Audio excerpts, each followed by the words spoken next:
तो इन्हें दूध पिलाया, आज आई आस्तीन के सांप बन बैठे और इन्हीं की जगह घेर ली। जब हिटलर ने यहूदियों को मार मार के भगाया था और किसने इन्हें शरण दी, किसने इन्हें संरक्षण दिया? यही फिलिस्तीन के लोग थे, इन्होंने शरण दी। इसको जरूरत है फिलिस्तीन को बचाने की, फिलिस्तीन के बच्चों को बचाने की। ये किसी देश का सगा नहीं और इसने किसी देश को ऐसा नहीं जिसको ठगा नहीं, ये वो है अमेरिका। मगर इजरायली आतंकियों ने ऐसा किया कि वहां बम फेंक दिया। फिलिस्तीन के साथ पूरी दुनिया खड़ी है, फिलिस्तीन वासियों के साथ पूरी दुनिया खड़ी है और भारत के 140 करोड़ आवाम खड़ी है। मोदी को दस्त लग जाएंगे तो क्या पूरे देश को दस्त लग जाएंगे? नरेंद्र मोदी अपनी पत्नी छोड़ देते हैं, पूरा देश पत्नी छोड़ देगा? नरेंद्र मोदी जी मन की बात कर सकते हैं तो देश के लोग भी तो मन की बात कर सकते हैं। इजराइल की बात करते हैं, खुद देखा नहीं तुमने? कुछ बच्चे उछल रहे हैं, वो बच्चे, वो जो कच्चे वाले बच्चे पाखंडी ढोंगी उछल रहे हैं, हमें भेजो इजराइल, हमें भेजो इजराइल। अबे भूतनी की हो, तुम्हारी अम्मा मर गई थी जब जब क्यों नहीं गए? जब मणिपुर में क्या हुआ तुम मुझे बताओ ना। यतीमानंद, अबे खुद यतीमानंद, यतीम नाम है उसका। भिखमंगे कहाँ जाएंगे? हमारे भीख और दयादान पर पलने वाले ये खा कमा नहीं सकते, ये क्या राष्ट्र के लिए करेंगे? ये ढोंगी पाखंडी नकारा निकम्मे नालायक लोग। और ये जो इजरायली जो खबास बैठे हैं, ये खा रहे हैं फिलिस्तीनियों को। इसकी तरफ कौन बात करेगा खबासों को? देखो ना फिलिस्तीन के अंदर खुद जिस देश के मालिक थे, खुद जिस जमीन के मालिक थे, आज उनकी बच्चों के दूध के लिए लड़ रहे हैं, रोटी के लिए लड़ रहे हैं, उनकी बिजली पानी सब बत्ती गोल कर दी। भाई भूतनी के हो, तुमने कुछ करना। कुदरत भी एक समय बदलती है, तुम्हारा भी समय बदलने वाला हो। तानाशाह सस को मौत आने वाली है। 14 के बाद मोदी आए तो कैमरा लेके निकले सीधे, मोदी मोदी। ये पत्रकार कहाँ है? पत्रकार ये तो चित्रहार है। अरे चित्रहार की तरह दिखा रही है, ये आया बम ऐसे कर रही। इंसानियत के दुश्मन है इजरायली लोग, इजरायली लोग नहीं है, मतलब इजरायली तानाशाह।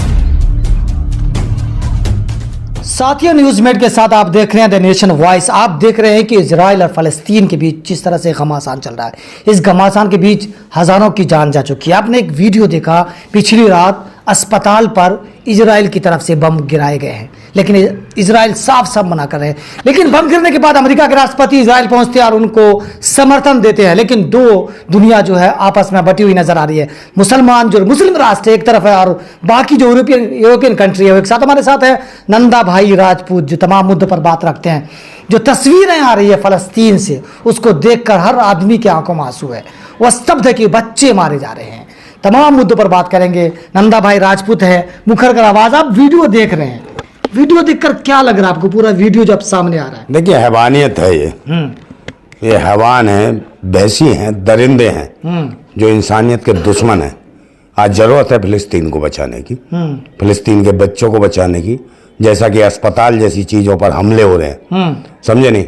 और एक तब राष्ट्रपति कहता अमेरिका का कि भाई ये तो गलत हुआ, दूसरी तरफ वही इजराइल में आके कहता है भाई ये इन्होंने नहीं किया। तो किसने किया है इसको बताएं। आप तो विश्व की सबसे बड़ी पावरफुल शक्ति हो, है किसने किया है? आपकी नजर में होगा, उसका खुलासा क्यों नहीं करते हो? मगर मैं आपको सबको बताना चाहता हूं कि अमेरिका ये एक ऐसा देश है जिसने किसी देश को नहीं छोड़ा। ये किसी देश का सगा नहीं और इसने किसी देश को ऐसा नहीं जिसको ठगा नहीं, ये वो है अमेरिका। लेकिन वो अस्पताल पे बम गिराए जा रहे हैं, 500 लोगों की बताया जा रहा है कि मौत हो गई। उससे पहले की एक वीडियो आ रहा है, वही बच्चे खेलते अस्पताल के जो बाहरी जो परिसर है साफ करते नजर आते हैं, लेकिन अगले पल में मौत के घाट उतार दिए जाते हैं। लेकिन इजराइल कह रहा है कि हमने नहीं गिराए हैं, ये जो इस्लामिक संगठन है इस्लामिक जिहाद की बात कर रहे हैं। अरे इस्लाम वाली तो कोई बात ही नहीं है भाई, वहां इस्लाम की बहुत में पता है। पहले तो कितना बड़ा फिलिस्तीन था, पहले इनको ये समझने की जरूरत है। पहले लोग इतिहास जाने, फिलिस्तीन का इतिहास जाने कि फिलिस्तीन की इतिहास क्या है और फिलिस्तीन की सोच क्या रही है, फिलिस्तीन वासियों की सोच क्या रही है। ये वही है यहूदी हैं, ये वही इजराइल जो बने हुए हैं, ये वो लोग हैं। सन 1947 से पहले का दुनिया का मैप उठा के देखो, इनकी औकात नजर आने लगेगी। सन 1947 से पहले क्या हालत हुई थी इनकी, जब हिटलर ने यहूदियों को मार मार के भगाया था और किसने इन्हें शरण दी, किसने इन्हें संरक्षण दिया? यही फिलिस्तीन के लोग थे, इन्होंने शरण दी इसको। तो इन्हें दूध पिलाया, आज आई आस्तीन के सांप बन बैठे और इन्हीं की जगह घेर ली। फिलिस्तीन में इजराइल बन गया। तो कौन है आतंकवादी, कौन है देशद्रोही, कौन है गद्दार? ये क्यों नहीं बताने की कोशिश की जा रही? इसको जरूरत है सोचने की, पूरी दुनिया सोच रही है कि आज स्थिति क्या है। जो 100% जो जमीन थी फिलिस्तीन की, आज उसके पास 11-12% जमीन रह गई है। वो अपने घर बचे हैं, बस बच्चों को कैसे बचाया जाए उनकी लड़ाई है। समझे? आज जो लोग कह रहे हैं इस्लाम को लेकर लड़ाई है, मुसलमान को लेकर लड़ाई है। फिलिस्तीनी लोग हिंदू मुसलमान या यहूदी या इसके लिए नहीं लड़ रहे हैं। फिलिस्तीनी लोग लड़ रहे हैं अपने बच्चों को बचाने के लिए, अपने बहन बेटियों की इज्जत बचाने के लिए, अपनी जमीन बचाने के लिए, अपने घर बचाने के लिए, अपने उनके जो बच्चे बीमार थे वो चाहते थे कि ठीक हो जाएं, मगर इजरायली आतंकियों ने ऐसा किया कि वहां बम फेंक दिया। और ये कहते कि इजरायली इतना जबरदस्त और मजबूत है कि उसकी जगह जगह कैमरे लगे हैं। तो भाई कैमरे में बताओ ना किसने बम फेंके हैं, वो कैमरे कहां गए? पिछवाड़े में घुस गए तुम्हारे। वीडियो दिखा रहे हैं ना कि उधर से ही आया है, उधर से कहां से गिरा है? आप मुझे बताओ ना, आपकी तो नजर है उधर से गिरा है, किसके हाथ से गिरा है, क्या गिरा है? ये मजाक है। इजराइल की स्थिति बहुत कमजोर है, मैं बता रहा हूं आपको। इजराइल की जनता, इजराइल का जो नेता है तानाशाह, उसके खिलाफ थी। और ये सब्जी जान रहे कि चुनाव की स्थिति आ गई थी इजराइल में, चुनाव की स्थिति। अच्छा। अब उन्हें लगा कि हम देश की जनता को जवाब क्या दें, हमने क्या ऐसा अच्छा किया। इजराइल के जो बाशिंदे थे वो इजराइल के जो राष्ट्रपति या प्रधानमंत्री जो भी है उसके खिलाफ थे। इसे लगा कि कुछ ऐसा किया जाए, तो इन्होंने खुद ही अपने ही गुर्गों से आतंक फैलवाया, अपने गुर्गों से वीडियो बनवाए दुनिया भर के और अल्लाह अकबर के नारे लगवा दिए। जैसा हमारे भारत में होता है मॉब लिंचिंग होती है, वही मॉब लिंचिंग और भारत जैसी स्थितियां वहां पर भी अपडेट हो रही हैं। और यही वजह है कि हमारे देश के प्रधानमंत्री जो है वो भी तानाशाह शासक है, हमारे पूरा देश जानता है। वही जब जाके इन्होंने सुबह उठे और इजराइल का समर्थन कर दिया। इनकी पार्टी के सरकार के मंत्री परेशान हो गए कि यार ये मोदी जी ने कैसा निर्णय ले लिया है। बाद में वित्त मंत्री ने, विदेश मंत्री ने, गृह मंत्री ने उन्होंने पल्ला झाड़ा। उन्होंने कहा कि हम युद्ध के पक्ष में नहीं है, किसी भी युद्ध के पक्ष में नहीं है। अब प्रधानमंत्री को भी मलाल होने लगा, हाथ मलने लगे। ये हालत है देश की। तो आज जो चुनाव को लेकर स्थितियां हैं, उन्हें लगा कि हम चुनाव कैसे जीतेंगे इजराइल वालों, इजराइल के नेताओं को। लेकिन तो उन्होंने हमले कराए हैं। सवाल है तमाम मुद्दों को लेकर, जिस तरह से अमेरिका का रवैया है। अमेरिका पहले इजराइल पहुंचता है, उससे पहले अस्पताल में बम गिर जाता है, फिर वहां कहता है कि क्लीन चिट दिया जाता है, फिर अमेरिका पहुंचता है राष्ट्रपति, उसके बाद फिर कहा जाता है कि भाई हम रसद वहां पहुंचने देंगे, खाने पीने की जो बॉर्डर उसको खोल दिया जाएगा। तो ये क्या रवैया है? मानना भी है, सालाना भी है। नंदा भाई क्या समझते पूरी राजनीति? मेरी बात सुन लो। एक इंसानियत, एक मासूम बच्चे, छोटे छोटे बच्चे प्यास से तड़प उनकी चमड़ियां उधर गई इस विस्फोट से। बहुत से बच्चे मारे गए, 1000 से ज्यादा लोगों की मौत हो गई है इसमें। इन्हें शर्म आनी चाहिए भूतनी को। भूतनी वाले हैं, भय भूख भ्रष्टाचार पे चलने वाले लोग हैं। ये किसी को तरक्की नहीं, इंसानियत के दुश्मन है। ये जालिम है। इन जालिमों से लड़ने की जरूरत। आज क्या समझ रहे हो आप? फिलिस्तीन के साथ पूरी दुनिया खड़ी है, फिलिस्तीन वासियों के साथ पूरी दुनिया खड़ी है और भारत के 140 करोड़ आवाम खड़ी है। मैं आपको बता रहा हूँ। जो लोग नरेंद्र मोदी तो इजराइल के साथ खड़े हैं ना। अरे नरेंद्र मोदी क्या, नरेंद्र मोदी के खड़े होने से क्या? नरेंद्र मोदी लोग खड़े रहेंगे भाई, नरेंद्र मोदी देश थोड़ी है। नरेंद्र मोदी को दस्त लग जाएंगे तो क्या पूरे देश को दस्त लग जाएंगे? नरेंद्र मोदी अपनी पत्नी छोड़ देते क्या पूरा देश पत्नी छोड़ देगा? बात मुझे बताओ कि नरेंद्र मोदी साथ है, प्रधानमंत्री साथ है, तो भारतीय क्यों नहीं साथ आते हैं? भाई जब नरेंद्र मोदी जी मन की बात कर सकते हैं तो देश के लोग भी तो मन की बात कर सकते हैं। ये हमारी आजादी है। हम भी अपने मन की बात कह रहे हैं, फिलिस्तीन के समर्थन में हम, तो क्या दिक्कत है? हमें मन की बात करनी चाहिए। तो यही हालत है। प्रधानमंत्री का ये जो स्टैंड है बिल्कुल किसी भी स्तर पर सही नहीं है। इससे पहले भी प्रधानमंत्री रहे, अटल बिहारी वाजपेयी रहे, इंदिरा गांधी रही, वो हमेशा फिलिस्तीन के पक्ष में खड़े हुए। क्योंकि सब जानते हैं जितनी भूमि है, चाहे इजराइल के पास जितनी भी जमीन है, वो भी फिलिस्तीन था कभी। समझे? इन्होंने धीरे धीरे कब्जा करा।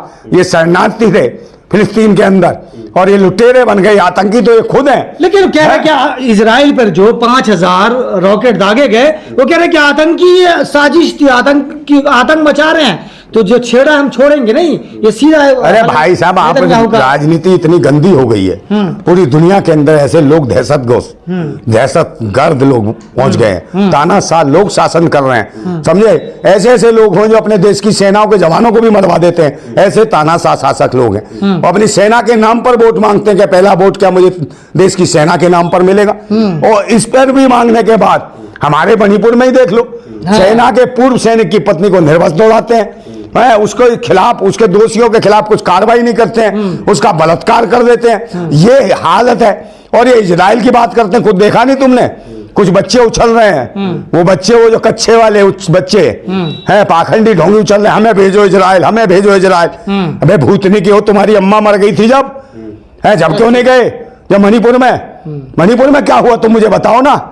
मणिपुर कहाँ था? भारत के अंदर नहीं है। जब भारत माताओं को निर्वस्त्र करके घुमाया जाता, उनकी इज्जत लूटी जा रही थी, है छोटी छोटी बच्चियों को है बलात्कार किए जा रहे थे, तब क्या मर गए थे वो? और एक वो जो है वो कौन है वो बाबा, हाँ वो यतीमानंद, अबे खुद यतीमानंद, यतीम नाम है उसका, उसके साथ खुद तो कोई है नहीं, यतीम माने खुदा ना है, तो भेजो ना इसको। ये भिखमंगे कहाँ जाएंगे? हमारे भीख और दयादान पर पलने वाले ये खा कमा नहीं सकते, ये क्या राष्ट्र के लिए करेंगे? ये ढोंगी, पाखंडी, नकारा, निकम्मे, नालायक लोगों को भड़काने की बात करते हैं। कोई कहता 100 रुपए दूंगा, 200 रुपए दूंगा, उसका सर लिया, उसका सर लिया। अबे भूतनी वालों, इस देश के अंदर कहां से उग्रवादी, इनके तानाशाह शासक इन पे ध्यान नहीं देते। ये कौन लोग हैं जो सर कलम करने की बात करते हैं, धमकियां देते हैं, और नेताओं को देते हैं ऐसे 6 बार विधायक रहे उनको धमकियां दे देते हैं। तो ऐसे लोग खुला किसने छोड़ रखा है? तो ये आतंकवादी सरकार है, चाहे कि इजराइल की सरकार जो खुद आतंकवादी है, देशद्रोही है वो। लेकिन नंदा भाई, लोग ये भी कह रहे हैं कि दोनों तरफ लोग मारे जा रहे हैं। अगर इधर 500 मारे जा रहे हैं तो उधर 1000 मारे जा रहे हैं। मारे तो इंसानियत जा रही है ना, ये भी सवाल लोग कर रहे हैं। मैं कह तो रहा हूं, तानाशाह शासकों को कोई मतलब नहीं, साइको टाइप के लोग शासन कर रहे हैं आज, इसी वजह से हो रहा है, इस वजह से हो रहा है। ये साइको टाइप के लोगों को खत्म करना जरूरी है, इनकी मानसिकता को खत्म करना जरूरी है। जब तक दुनिया में अच्छी मानसिकता के लोग नहीं आएंगे तब तक इंसानियत नहीं बच सकती। लेकिन दुनिया दो धड़ों में बट रही है, मुस्लिम कंट्री फिलिस्तीन के साथ, यूरोपियन कंट्री इजराइल के साथ आ रही है, तो क्या विश्व युद्ध, तीसरा विश्व युद्ध का संकेत? देखिए मेरे बात सुन लीजिए, विश्व युद्ध होगा तो कोई बच जाएगा क्या? इजरायली बच जाएंगे क्या? यूरोपीय बच जाएंगे? नौटंकी बच जाएगी क्या? भारत बचे? कोई बचेगा? हमारे भारत के पास कम शक्ति है क्या? दुनिया की चौथी शक्ति है हमारी भारत की परमाणु हथियारों में। और कहीं भारत के अगर प्रधानमंत्री ने सही स्टैंड ले लिया होता, ये कहते इजराइल के समर्थन में भी ना आते, दोनों के किसी के समर्थन में ना आते, सिर्फ ये कहते कि भाई युद्ध नहीं होना चाहिए, है आप ऐसी हरकतें ना करो, इसे भारत नाराज है। क्योंकि भारत की पद्धति है जियो और जीने दो की, समझे? ये चाहते हैं कि जियो और जीने दो, और इंसानियत के साथ खड़े हैं, मजलूमों के साथ खड़े हैं, लेकिन ठीक है, गरीबों के साथ खड़े हैं। हमास ने गलती की, अगर किया है तो उसको मारा जा रहा है, खत्म कर दो, ठीक है। लेकिन जो फिलिस्तीन के लोग, गाजा के लोग भूख से तड़प रहे हैं, प्यास से तड़प रहे हैं, खाना नहीं मिल रहा है, अरे उन्हें हवास, उनके साथ युद्ध नीति के तहत आता है। हवास से क्या है? कौन है? इजराइल का क्या संबंध है हवास से? उन्हें हवास दिख रहा है, और ये जो इजरायली जो खवास बैठे हैं ये खा रहे हैं फिलिस्तीनियों को, इसकी तरफ कौन बात करेगा? खवासों को है, खबीज के बच्चे खवास है ये, इनके खिलाफ बात करो। पूरी दुनिया आज जो है ना फिलिस्तीन के साथ खड़ी है, इंसानियत के साथ खड़ी है, मानवता के लिए खड़ी है। जो मजलूम है, जो गरीब है, मासूम है, समझे नहीं, जिन्हें कोई आदमी सहारा नहीं देने को तैयार। आज देखो ना फिलिस्तीन के अंदर खुद जिस देश के मालिक थे, खुद जिस जमीन के मालिक थे, आज उनकी स्थितियां कमजोर हैं। वो अपने घर बचाने के लिए लड़ रहे हैं, अपनी बहन बेटियों की इज्जत बचाने के लिए लड़ रहे हैं, अपने बच्चों के दूध के लिए लड़ रहे हैं, रोटी के लिए लड़ रहे हैं, उनकी बिजली पानी सब बत्ती गोल कर दी। वे भूतनी के हो, तुम नहीं कुछ कर सकते है, तुम क्या कर दोगे? कुदरत ने ऐसी चीज दी है, सूरज की दिन में रोशनी नहीं रोक पा सकते तुम, समझे? रात को चंद्रमा की चांदनी नहीं रोक सकते।